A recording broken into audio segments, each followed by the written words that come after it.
본문의 말씀 요한복음 3장 16절 한 절 말씀 통해서 영생의 감사라는 제목으로 함께 말씀을 통해 은혜 나누기를 원합니다. 지난 한 달간 감사의 달 우리는 지내오면서 창조에 대한 하나님께 감사, 또한 속량 대속에 대한 하나님의 감사, 지난주에는 추수에 대한 감사를 함께 살펴보았습니다. 일반은총 개념으로 바라볼 때 창조의 감사는 세상 사람들도 한편에서는 감사할 만한 부분이 있다라는 것을 생각해 볼 수가 있죠. 그러나 속량 대속의 감사라고 하는 것은 예수 그리스도를 믿어 구원받은 자들에게, 즉 그들만이 할 수 있는 제한된 부분이 있다라고 말할 수가 있고, 그래서 세상 사람들이 알지 못하는 속량 대속의 은혜에 감격을 하여 우리는 또 남다르게 감사할 제목이다라는 것을 살펴보았습니다. 추수의 감사도 어쩌면 우리가 물질적 추수뿐만 아니라 우리는 신앙적인 추수도 있다고 생각할 때, 세상 사람들은 물질적인 추수로 감사할지 모르지만 우리는 물질뿐만 아니라 육신 또한 현세뿐만 아니라 영적이고 신앙적인 추수를 하나님 앞에 함께 추수하여 남겨서 하나님 앞에 감사할 수 있다라는 것이죠. 추수감사도 일반 사람들 할 수 있을지 모르지만 오늘의 본문에 정말 영생의 감사라고 하는 것, 또 이것은 속량 대속의 감사와 다를 바가 없이 오직 예수님을 믿고 구원받은 사람들이 할 수 있는 감사다라고 말할 수가 있습니다. 그래서 세상 사람들은 이런 것도 감사하는가, 제목도 알 수도 없고 내용도 알 수 없지만 우리는 그들과 남다른 인생을 살아가고 있는 것이 거기에 구별이 된다는 것을 볼 수가 있습니다. 우리는 영생의 개념을 가지고, 영생의 믿음을 가지고 영생을 얻게 하신 하나님께 우리는 감사하지 않을 수가 없다라는 것을 생각해 봅니다. 영생이란 말은 시작이나 끝이 없는 영원한 생명이다 이렇게 말합니다. 그 영생을, 그러나 영원한 생명이지만 영원히 존재하시는 하나님이 우리에게 주셔야만이, 허락하셔야만이 우리는 받을 수가 있다라는 것이죠. 우리 스스로에서 영생이 생겨나는 것이 결코 아닙니다. 하나님은 스스로 영생하시지만은 우리 사람들은 하나님이 주심으로 우리는 받아서 영생을 얻게 하는, 즉 우리의 영생은 하나님 안에 있을 때만 가능하다 이렇게 말할 수가 있습니다. 사람들은 영생을 추구합니다. 우리도 영생을 추구한다. 영생이라는 말 거창한 말 하지 않아도 건강하게 오래 살려고 모두가 다 애를 쓰고 있습니다. 그렇지 않습니까? 어떤 사람은 불로초를 구한다. 늙지 않는 그런 약이 있을까 안 늙려고 하고, 이번에도 주름 펴지는 있다라고 하니까 그거 서로 받아가려고 하고 보니까 막 그러던데, 그리고 보약이나 보신이나 또 건강에 관련된 것이라면은 그런데 얼마나 적극적으로 우리가 임해가는지 몰라요. 모두가 다 영생까지는 안 간다 할지라도 어떻게 하면은 건강하게 남에게 부담 주지 않고 평안하게 살다가 갈 수 있을까, 모두가 다 꿈을 꾸고 있습니다. 좀 더 나아간다면은 죽지 않고 영원히 살 수 있을까, 옛날 사람들부터 오늘이기까지 사람들이 추구하는 내용 중에 하나이기도 합니다. 하지만 이 세상에서는 그것이 불가능한 걸 알기 때문에 영생까지는 꿈을 꾸지 않고 있다 이렇게도 말할 수가 있지만, 그러나 내심 우리는 그만큼 건강하고 병들지 않고 치매 걸리지 아니하고 평안하게 오래오래 살기를 모두가 다 원하는 것은 다 매일반이다라고 볼 수 있습니다. 믿어 영생을 얻은 성도로서 우리가 감사할 제목이 무엇인가? 우리에게 영생을 주신 하나님 앞에 영생적인 개념으로 바라볼 때 우리는 감사할 내용들이 분명하게 있다라는 것입니다. 그래서 세상 사람들이 할 수 없는 그런 감사의 주제를 가지고 하나님 앞에 남다르게 우리는 신앙적인 관점으로 감사함이 그들과 구별된다라고 볼 수 있습니다. 영생의 감사란 자에 주시는 말씀, 우리는 어떤 것으로 감사할 수 있을까? 하나님이 내게 나를 사랑하심에 대해서, 하나님의 사랑이란 주제를 가지고 하나님 앞에 우리는 감사하게 됩니다. 하나님이 세상을 이처럼 사랑하사, 우리 육신은 쇠하여져 가고 어쩌면은 우리 영혼은 불멸하는 영으로 우리는 구성되었습니다. 하나님이 사람을 창조하실 때 육과 영으로 구성하여 사람을 창조하셨다 그렇게 말씀합니다. 이것을 가리켜서 신학적으로는 이분설이다 그렇게 말합니다. 물론 삼분설을 주장하는 교단, 익교리 그런 신학도 있기도 합니다. 육과 혼과 영, 세 가지로 구성되었다. 사람은 그렇게 주장하는 것이 삼분설이라 이렇게 말하기도 하고, 그럼 우리 교단에서는 이분설을 그렇게 선택하고 있습니다. 육과 영으로 되어 있다라는 것이죠. 영과 혼은 서로가 단어를 교차 사용하게 되고, 육이 영이고 영이 혼이다 이렇게 혼이 영이고 영이 혼이다 이렇게 말할 수가 있습니다. 그래서 굳이 삼분설 이야기하기보다 육과 영으로 구성된 사람이다, 그렇게 우리는 받아들이고 있습니다. 다른 것도 잘못된 건 아니지만, 그러나 더 성경에 근접한 것은 육과 영으로 된 우리 사람들이다라고 말씀하고 있는데, 우리 육신은 다 쇠져가고 늙어 병들어 더 나아가서는 죽음을 다 맞이하게 되어져 있습니다. 그러나 우리 속에 있는 진짜 내 자신이라 할 수 있는 내 영혼이 있습니다. 그 영혼은 창조하실 때 하나님이 불멸의 존재로 창조하셨습니다. 내 육체는 죽더라도 내 영혼은 죽지 않는다는 겁니다. 영원히 존재할 수 있는 자로 하나님께서 그렇게 창조해 주셨습니다. 그래서 나는 죽어도 내 혼은 떠나간다 이렇게 말하죠. 어디로 갑니까? 하나님께로 가는 것이죠. 우리 육은 흙에서 왔으니 흙으로 돌아가게 하시는 것이고, 그리고 예수님이 또한 신약성경에서 말씀해 주는 것처럼 우리가 죽고 나중에 예수님 다시 오실 때 썩어진 우리의 육체와 우리의 앞서간 그 영혼과 다시 재결합하여서 변화된 몸으로서 하나님 나라 영생 복락을 누리게 될 것을 우리에게 그렇게 말씀해 주십니다. 그 모든 신비로운 일들은 하나님 행하신 일이기 때문에 다 우리가 이성적으로 파악할 수 없고 지식적으로 다 이해할 수 없는 일이기도 합니다. 그것은 하나의 하나님의 차원에서 하시는 일이기 때문에 우리는 믿음으로 받아들이는 그런 수밖에 없습니다. 아무튼 우리는 쇠하여지는 육체가 있고 불멸의 영혼을 가지고 있는 모든 사람들입니다. 어린이나 애들이나 남녀노소 신문지 과를 막론하고 우리 모두는 다 육과 영으로 구성되어 있는데, 우리의 영혼은 불멸하는 존재로 하나님이 지어주셨다라는 겁니다. 불멸하는 존재가 또 있습니다. 천상의 천사들이 불멸하는 존재입니다. 그렇습니다. 그들은 육이 없는 영으로만 된 불멸의 존재이죠. 그렇습니다. 그러나 이 세상에 우리는 육으로 되어 있고 또한 영으로 된 영은 불멸의 존재로 되어 있지만, 우리 육신은 쇠해져가는 한계가 있는 육체다라는 것을 말씀하십니다. 하나님은 불멸하신 하나님이신데 하나님은 스스로 영존하시는 하나님이십니다. 그러나 천사들이나 우리 사람들은 하나님이 허락하심으로 우리가 불멸하게 된다 이렇게 말할 수가 있습니다. 그렇습니다. 그러므로 하나님이 우리를 불멸하게 할 수도 있고 우리를 멸절시킬 수도 있는 하나님이 주권하에 있고, 결국 하나님은 이미 우리에게, 즉 천사나 사람들에게, 사람의 영혼에게 불멸의 존재로 창조하셨기 때문에 천사들도 영원하게 되고 우리들도 영원에 들어갈 수 있는 영원한 영혼을 가지고 있다라는 것을 성경은 그렇게 말씀하십니다. 하나님은 스스로 하나님은 영원히 존재하시지만은 하나님은 거룩하시고 인자하시고 선하시고 영광 가운데 하나님은 스스로 영존하시는 하나님이십니다. 그러나 천사와 사람은 달라요. 천사와 사람에게는 두 종류의 영혼이 있어요. 하나는 복스러운 영혼이 있는가 하면은 하나는 저주스러운 영혼이 있다라는 것이죠. 그래서 하나님이 그렇게 피조물들에게 주시는 영혼은 두 종류가 있다는 것이죠. 하나님은 영원히 영광 중에 계시지만은 천사가 만약에 타락하면 마귀로 전락하여 영원히 멸망을 당하는 것이죠. 영벌 당하는 것이죠. 사람도 마찬가지예요. 두 종류가 있는데 복스러운 영혼일까 저주스러운 영혼일까?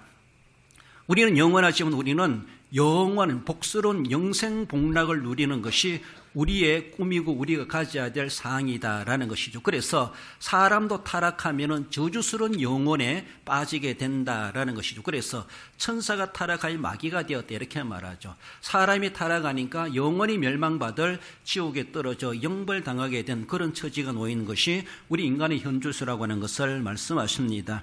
이런 가운데 이제 천사는 천사 세계는 제쳐놓고 우리와 관련 없으니까 우리 인간 세계 생각해 볼 때 우리는 영원한 복락의 영생을 누릴 수 있는 존재였지만은 성경은 우리가 하나님 앞에 범죄하여 타락하여 영생 복락을 잃어버렸다라는 것입니다. 그래서 영원한 복락의 영혼이 아니라 저주스러운 영혼에 빠져버린 그렇게 타락한 인간이다라고 하는 것을 성경은 말씀하고, 모든 사람이 죄를 범하였으며 하나님의 영광이 이르지 못하느니 영원한 복락에 들어갈 수가 없고 영원한 저주에 빠지는 인간의 모든 사람들의 현주소가 그렇게 되어버렸다라는 것을 성경은 단정하고 있습니다. 어느 누구도 예외도 없습니다. 얼마나 안타까운지 몰라요. 원래 하나님께서는 에덴 동산을 창설하시고 아담과 하와를 그렇게 거기에 살게 하셨을 때 에덴 동산은 영생할 수 있는 환경 조건을 가지고 있는 이 땅에 있는 곳이지만은 하나님 그런 환경을 조성해 주셨습니다. 그러나 거기에서 타락하여 범죄함으로 말미암아 너희들은 영생할 수 없는 존재들이다. 그래서 에덴에서 쫓아내셨고, 그리고 에덴을 하나님은 없애버리셨습니다. 지상에 있는 인간들이 영생할 수 없도록. 그래서 우리는 이 세상에 쫓겨나가지고 제약된 세상에 어쩌면 마귀의 짓밟히는 삶, 죄의 종된 삶을 살아가는 것이 이 세상의 아담 때부터 오늘에 이르기까지 앞으로 태어날 모든 인생들, 모든 사람들이 가지고 있는 현주소요. 죄 가운데서 잉태되어 죄 가운데서 태어나고 죄 가운데 살다가 죄와 함께 영원한 저주, 영원한 저주의 멸망에 빠질 수밖에 없는 빠졌던 우리들이다. 이미 과거적으로 그렇게 성경은 말해주고 있습니다. 이런 가운데 있는 우리들, 그런 가운데 하나님께서 이처럼 사랑하사 하나님의 사랑이 우리에게 임하셨다라는 것을 오늘 본문에 말씀해 줍니다. 천사를 구원하기 위해서 오신 것이 아니라 우리를 영생 얻게 하시도록 하기 위해서 하나님 우리를 이처럼 사랑하셨다. 하나님의 사랑이 내게 임하여 오셨다라는 것이죠. 왜 그렇습니까? 우리는 저주스러운 영혼인데 거기에서 다시 영생 복락을 회복해 주시기 위해서, 복된 영생으로 회복해 주시기 위해서 제일 먼저 하는 우리에게 사랑으로 찾아오신 하나님이시다라는 겁니다. 그래서 우리가 영생에 감사를 함에 있어가지고 하나님의 나 같은 것이라도 이렇게 사랑하셨구나, 나 같은 것이라도 이처럼 사랑하셨구나, 무엇으로 말할 수 있겠습니까? 남이 아니라 내가 그렇게 죄악 가운데 멸망당하고 영원한 저주에 빠졌던 나를 하나님은 영생 얻도록 하기 위해서 나를 이처럼 사랑하셨구나. 왜 사랑했는지 알 수도 없어요. 웬 사랑인지 왜 너는지 이해할 수가 없고 계산이 나오지 않습니다. 그러나 하나님은 아무런 조건도 따지지 아니하시고 나를 찾아오시고 사랑해 주셨다. 이걸 생각할 때 우리가 얼마나 감사하겠습니까? 영생에 대한 감사의 시발점은 하나님의 사랑이 있다, 이렇게 말할 수가 있어요. 그래 우리는 영생 얻었다 기뻐하고 감사하고 천국에 들어간다, 이것만이 아니라 그렇게 되기까지 하나님 우리를 아무런 조건 없이 과거를 따지지 아니하시고 이처럼 나를 사랑해 주셨구나. 그 하나님의 사랑에 대해서 우리는 감격할 줄 알아야 되고 사랑을 인식할 줄 알아야 되고 사랑을 알아야 될 것이다 라는 것이죠.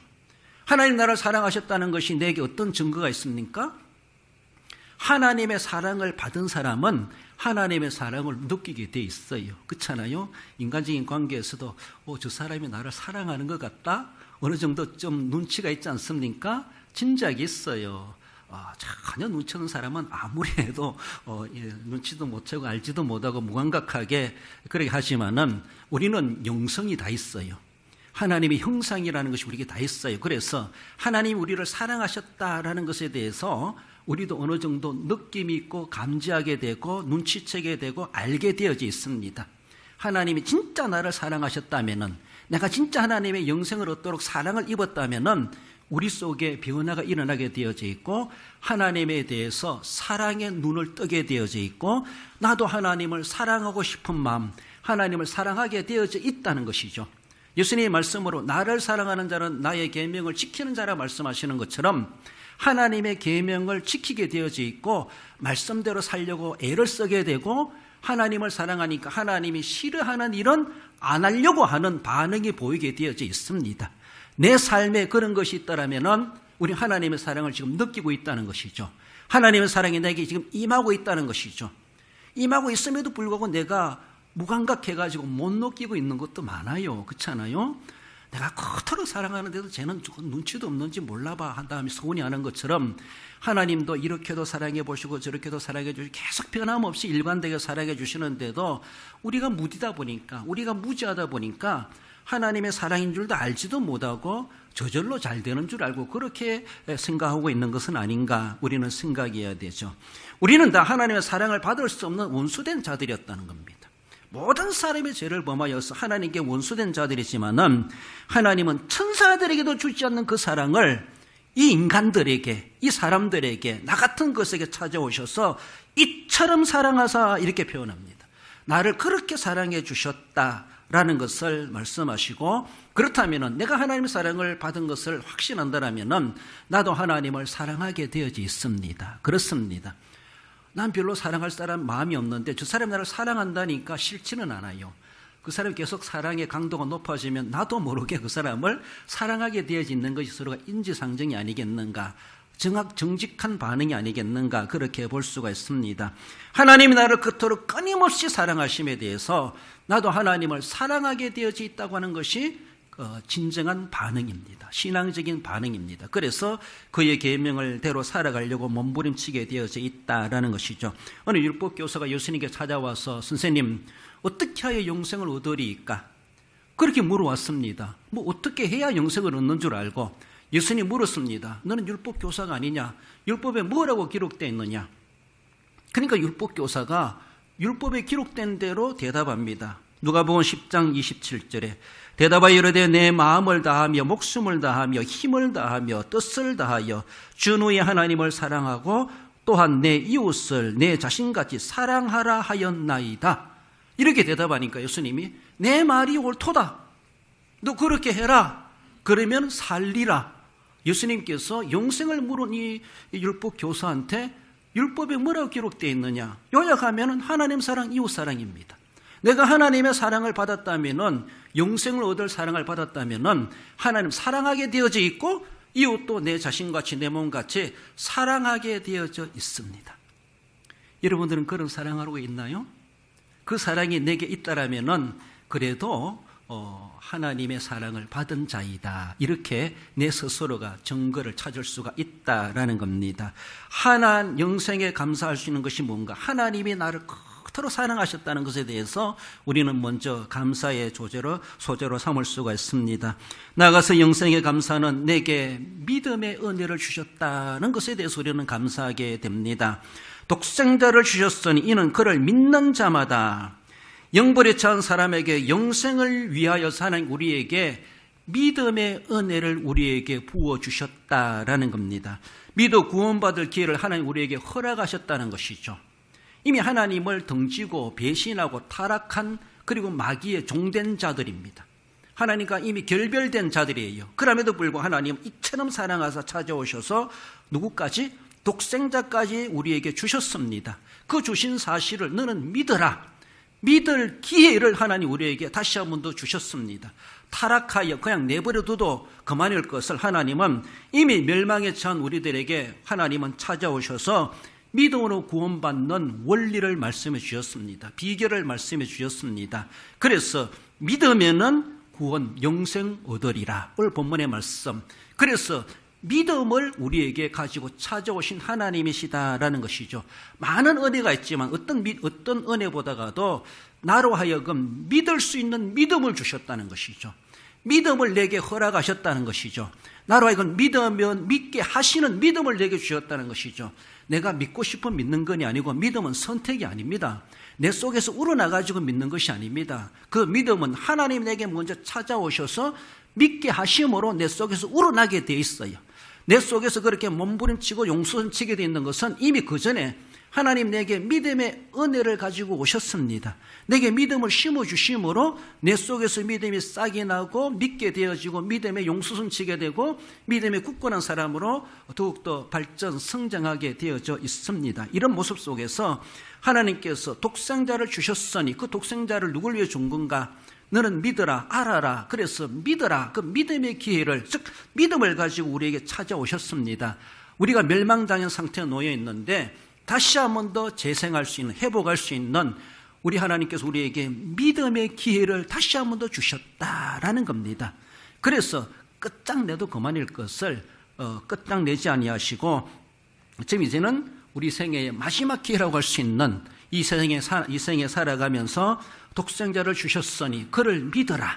그를 믿으면은 너는 영생을 얻으리라. 오늘 본문의 약속이다라는 것이죠. 우리가 영생을 얻는 데는 어느 누구도 믿지 않고 영생을 얻을 사람 아무도 없습니다. 누구를 믿는 거예요?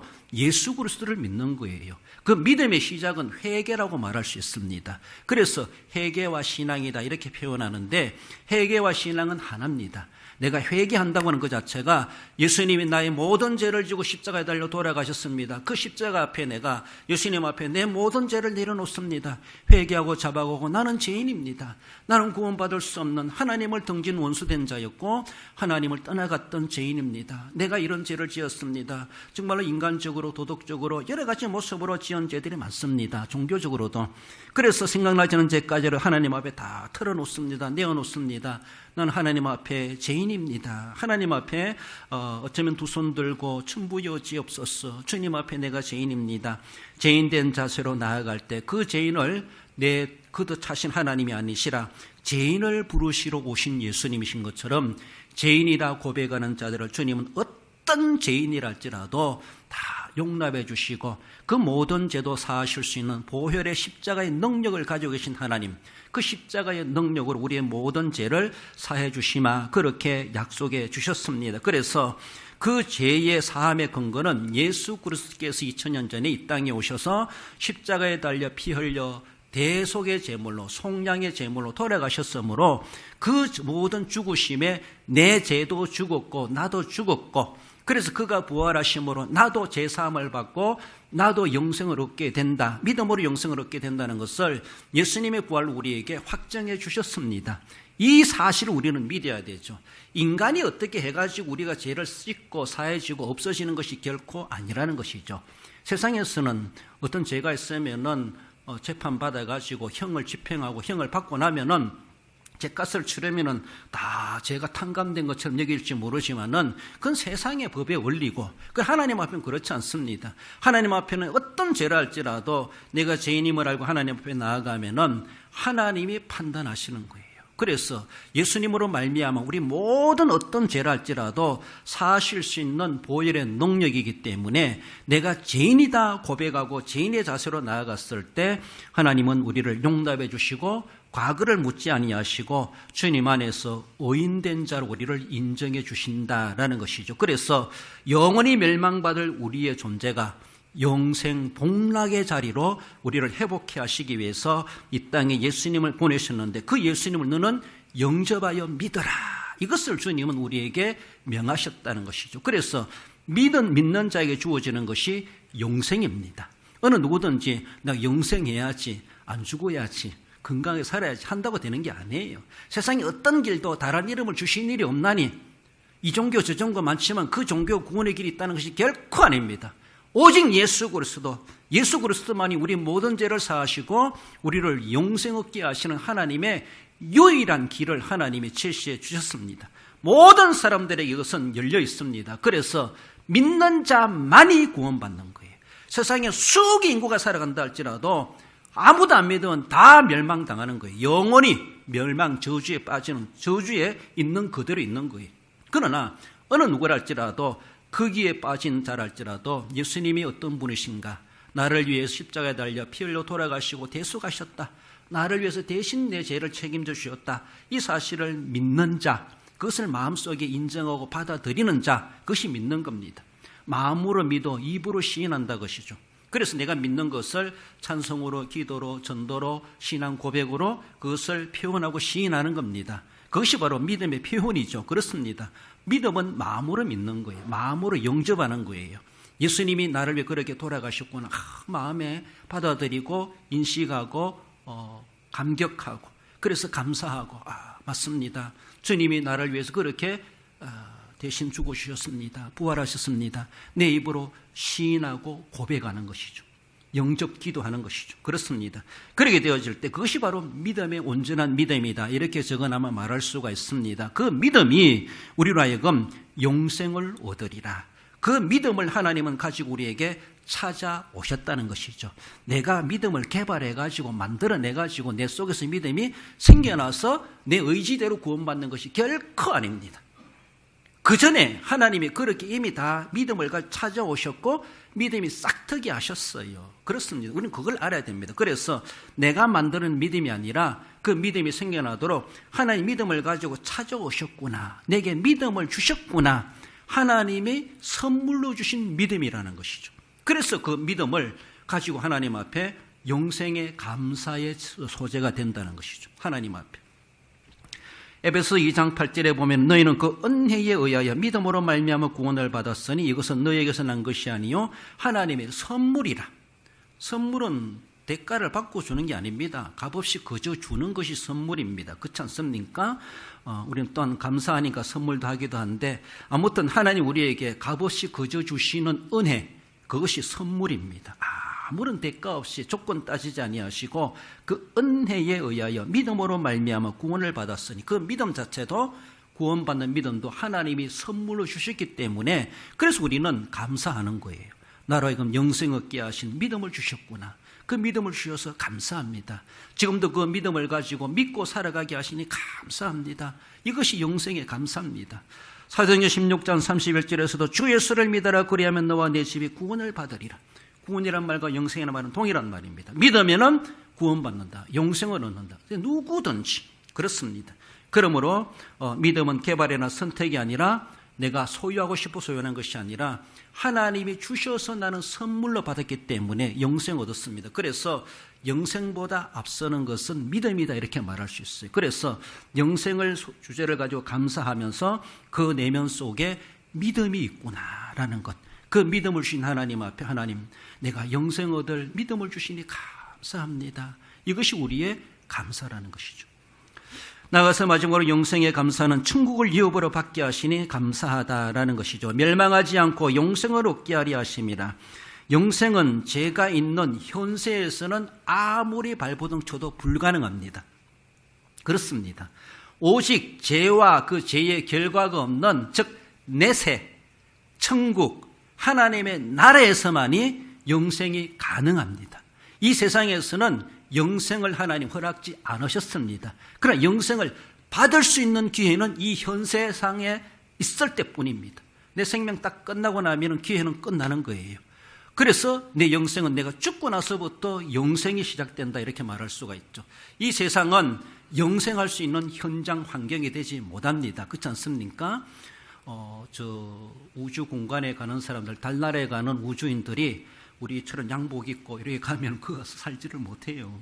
그렇잖아요. 환경이 달라요. 그렇잖아요. 거기에 맞는 장비를 가지고 가야 돼요. 지구와 달라요. 그렇기 때문에 마찬가지 영생이란 환경은 이 지구촌에는 이 우주에는 그런 환경이 구비되지 않았습니다. 살 수가 없어요. 살고 싶어도 안 돼요. 그래서 현세에서는 영생할 수 있는 환경이 안 된다는 것이죠. 하나님이 허락하신 그곳은 내가 죽음으로 인하여 죽고 난 이후에 가는 세상 말로 내세, 하나님의 나라, 천국의 완벽한 환경을 우리가 아무런 장비 가지고 가지 않아도 즉 믿음만 가지고 가면은 그 모든 혜택을 다 받을 수 있는 그 나라에 들어가 적응할 수 있는 자들로 하나님 우리를 용납해 주신다라는 것이죠. 그래서 천국을 준비하고 계신 하나님이십니다. 예수님도 요한복음 14장 2, 3절에 내 아버지 집에 거할 곳이 많도다. 너희를 위하여 거처를 예비하러 가노니 가서 예비하면 내가 다시 와서 너희를 내게로 영접하여 나 있는 곳에 너희도 있게 하리라. 예수님은 부활 승천하셔서 지금도 하나님 보좌 우편에 계시면서 본문의 말씀을 바라볼 때 우리 있을 곳을 지금도 준비하고 계시는 우리 주님이시다. 예수님은 세상에 계실 때 목수 출신이니까 얼마나 잘 짓겠나 이렇게도 말하고 있는데 아무튼 하나님의 나라 완벽한 그 나라를 지금도 준비하고 계시고 우리가 있을 곳이 예비되면은 우리를 데리러 다시 오시리라 우리 주님은 약속하셨습니다. 그러나 아직까지는 오시지 않고 계시다라는 것이죠. 요한계시록 21장 1, 2절에 보면은 또 내가 새 하늘과 새 땅을 보니 거룩한 성 새 예루살렘이 하나님께로부터 하늘에서 내려오니 사도 요한이 환상 중에 하나님 나라를 보았습니다. 새 하늘과 새 땅이에요. 이 땅이 아니에요. 새 하늘과 새 땅이라 표현하고 있고 거룩한 성이다. 새 예루살렘이다. 이렇게 사도 요한은 자기가 가지고 있는 지식 차원에서 그렇게 표현하고 있고 그것은 하나님이 계시는 곳이다라는 것을 계시록에서 표현해 주지 않습니까? 요한계시록 21장 7절에서도 이기는 자는 이것들을 상속으로 받으리라. 나는 그의 하나님이 되고 그는 내 아들이 되리라 라고 하시며 하늘에서 들려오는 그런 음성을 듣게 되지요. 이기는 자에게 새하늘과 새 땅, 새 예루살렘을 유업으로 받게 되는 하나님의 자녀라는 것이죠. 하나님은 우리의 아버지가 되시고 우리는 그의 아들이 되리라. 자녀라 일컬어 주신다라고 하는 것을 말씀하시죠. 이긴다고 하는 것은 어쩌면은 싸움이 이미 전제되고 있죠. 우리가 이 세상 살아가면서 천국 가는 그날까지 우리의 믿음을 지켜가는 데 있어가지고 쉽지 않은 환경들이 많습니다. 악조건들이 많다는 것이죠. 지난주 우리가 살펴보았던 것처럼 길가밭도 있고 가시밭도 있고 돌짝밭도 있고 또 새들도 있고 또 가라지도 있고 마귀떼들이 있고 이런 것들이 알곡을 계속 방해해 놓고 결실하지 못하게 하는 그런 악조건들이 있다고 하는 것처럼 우리 신앙생활에서도 많은 악조건들이 있어요. 그것이 등에서 본문은 이기는 자, 그런 악조건 때문에 시들어버리고 포기해버리고 낙심해버리고 뒤돌아버리고 교회 안 나오고 믿음 저버리고 팔아먹고 그런 것이 아니라는 것이죠. 수많은 악조건들이 있다 할지라도 거기에서 살아남는 자, 이겨내는 자, 마귀를 대적하고 죄를 피하고 예수 그리스도 이름으로 무장해가고 성령 충만하고 그래서 우리는 전신갑주를 입고 하나님의 이름으로 우리는 나아가는 것이죠. 이겨야 됩니다. 치열한 영적 전투가 벌어지고 있는 세상입니다. 그래서 끝까지 믿음을 지키는 자, 끝까지 견디는 자가 이기는 자는 이것들을 상속으로 받으리라. 우리로 하여금 영생 얻게 하는 궁극적인 목표지는 천국에 들어가는 겁니다. 거기에 들어가도록 우리에게 천국을 유업으로 받을 자로 우리를 삼아주심에 대해서 얼마나 감사한지. 믿음도 하나님이 주신 것이고 구원도 하나님이 주시는 것인데 싸워서 이기는 것도 예수 그리스도로 말미암아 우리에게 승리를 주신다라고 말씀하시는 것처럼 내 힘으로 이기는 것이 아닙니다. 그러니까 기도하게 되고 그러니까 성경 보게 되고 그러니까 예배 드리게 되고 그러니까 주를 성수하게 되고 그러니까 말씀대로 살려고 몸부림치고 예수님이 도와주시는 하나의 수단 방법입니다. 그런 것들이 예수 그리스도로 말미암아 이김을 주시는 하나님께 감사하노니 예수님으로 말미암아 그렇습니다. 그러니까 이런 것들 다 제쳐놓고 내 힘으로 뭔가 이긴다고 이길 수가 없습니다. 우리는. 그러므로 이기게 하시도록 하나님이 내가 행하는 그 모든 일들을 사용하시도록 열심히 기도하고 열심히 전도하고 열심히 신앙생활하고 열심히 교회생활하고 그러면 하나님은 내가 행하는 행동 그것을 사용하셔서 우리들의 이길 수 있는 에너지를 공급해 주신다는 것이죠. 그렇습니다. 그래서 마귀를 이기고 세상을 이기고 죄를 이기고 이기는 자는 하나님의 나라를 상속으로 받으리라. 진짜 구원의 완성, 영생의 완성을 우리에게 허락해 주어진다라는 것을 말씀하십니다. 예수 그리스도를 영접하여 믿는 자에게 주어진 하나님의 자녀의 권세, 그 자녀가 됨이 바로 천국을 유업으로 받는다는 것을 분명히 의미해 주고 있습니다. 우리는 세상 끝나는 그날까지 내가 이기는 삶을 살아가리라. 절대로 낙심하지 아니하고 뒤돌아서지 아니하고 오직 주님 뜻대로 살아가리라고 하는 그런 결심이 우리에게 있어져야 할 것입니다. 우리 갈라디아서 4장 6절을 읽어봅시다. 하나님이 그 아들의 영을 우리 마음 가운데 보내사 아빠 아버지라 부르게 하셨느니라. 그러므로 내가 이후로는 종이 아니요 아들이니 아들이면 하나님으로 말미암아 유업을 받을 자니라. 할렐루야. 아멘. 그렇습니다. 나 같은 것을 하나님의 자녀로 삼으셔서 하나님에게 아빠 아버지라고 부를 수 있는 은혜를 주셨구나, 특권을 주셨구나 늘 생각하며 그래서 우리는 이후에 하나님 나라 갔을 때 그 나라를 유업으로 받을 상속자로 우리를 인정해 주시겠다라는 것 우리는 늘 생각하며 이러한 천국을 유업으로 받을 자 삼아주심에 대해서 하나님 영생의 은혜를 감사합니다. 감사하게 됩니다. 말씀을 맺습니다. 우리 성도 여러분, 영생을 위해서 베푸신 하나님의 사랑을 다시 한번 더 느껴보면서 하나님, 나도 하나님 사랑합니다. 이웃을 내 자신까지 사랑하겠습니다. 영생의 삶을 살아가며 진짜 그 사랑에 대한 감복하고 감사하는 반응이 있는 삶을 우리가 살아가야 합니다. 말로만이 영생의 감사가 아니라 사랑을 실천하는 삶이 실제적인 영생에 대한 감사의 삶이라는 것을 기억하십시다. 영생 얻도록 믿음을 주신 하나님께 감사하십시다. 그 믿음은 내가 만들어낸 것이 아니고 선택사항도 아니고 하나님 우리에게 값없이 그저 은혜로 주셨다는 사실을 기억해 볼 때 나 같은 것이라도 구원받을 믿음을 주셨구나. 그래서 이 자리에 앉아있게 하고 마음으로 믿어 구원에 이르게 하시는구나 라는 것을 생각하며 하나님 앞에 전적으로 감사하며 그 믿음을 끝까지 잘 지켜갈 수 있어야 할 것입니다.